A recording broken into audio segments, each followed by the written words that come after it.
দুইটা গোল যখন হয়েছে তখন আমি কান্না করতেছিলাম, বাট লাস্ট মোমেন্টে আমরা উইন।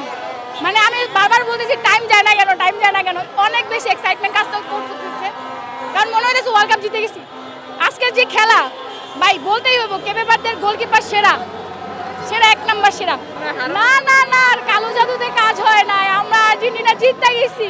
ওটা ব্রাজিলের ছিল, অনেকগুলো ব্রাজিলের ছেলে আমার সাথে খেলা দেখছে, ওরা তো আমার এত পচাইতেছিল, আমি কান্না করতেছি, তাও আমার না ট্রল করতেছিল, বাট ফাইনালি একটা মানে আমরা কামব্যাক দিতে পারছি। জাদু কইরা এইভাবে হারানো যাবে না, কারণ এটা তো আর ব্রিটিশ আমল না যে ওই জামানার কাপ নেওয়া, এটা তো এই যুগের এই জেনারেশনের, আমরা দেখছি কাপ নিতে। তাই জাদু বলতে কিছুই না, এগুলো সব ফাও। ও মানুষটাই জাদু, ওরা দেখলেই মনে হয় জাদু, ম্যাজিক, সুপারম্যান, সুপারম্যান। ব্রাজিল থেকে একটা মাইক খাইছে এখানে, মনে হয় জার্সি চেঞ্জ করে ফেলছে, জার্সি চেঞ্জ করে ফেলাইছে, মানে পছন্দ হতো, মানে কালারটাই দেখতেই দেখা যায় যে কিরকম হইতে পারে, কালার দেখলে বোঝা যায় যে কে কিরকম হইতে পারে।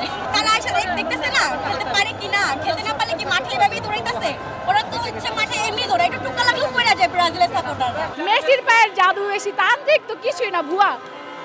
ঠিক আছে, সে ভুয়া দেখে আর কি তান্ত্রিক ওই যে জাদু টাদু করছে, বাট সে ভুলে গেছে যে মেসির পায়ে যে এত সুন্দর একটা জাদু আছে, ওটা যে ম্যাজিক আছে, ওটা ভুলে গেছিল, ওটা দেখাই দিচ্ছে আজকের ম্যাচে। আর্জেন্টিনা যে জিতবে ওরা নিজেরাই জানতো না, স্টক করার মতো কথা হয়েছে। অ্যাকচুয়ালি আমি একটা কথা বলতে চাচ্ছি যে এইটা মানে ওরা যে জিতবে ওরা জানতো না, বাট এইটা আবার প্রমাণ হয় যে কোনো দলই ছোট না, কোনো কিছুই স্বাভাবিক নেওয়া উচিত না। তাহলে কষ্ট আছে, ইভেন জিততে গেলে বুঝতে হবে যে খেলায় গান আছে মামা।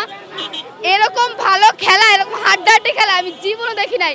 ইভেন ওদের গোলকিপারটা যা ছিল অসাধারণ, সেই লেভেলের খেলছে।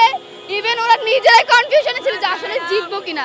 দ্বিতীয় গোলটা যখন শোধ করছে, আমি আসলে ওদের ফ্যান হয়ে গেছি সিরিয়াসলি। মানে খবরের কাগজ, নিখাত, নির্ভীক, নিরপেক্ষ।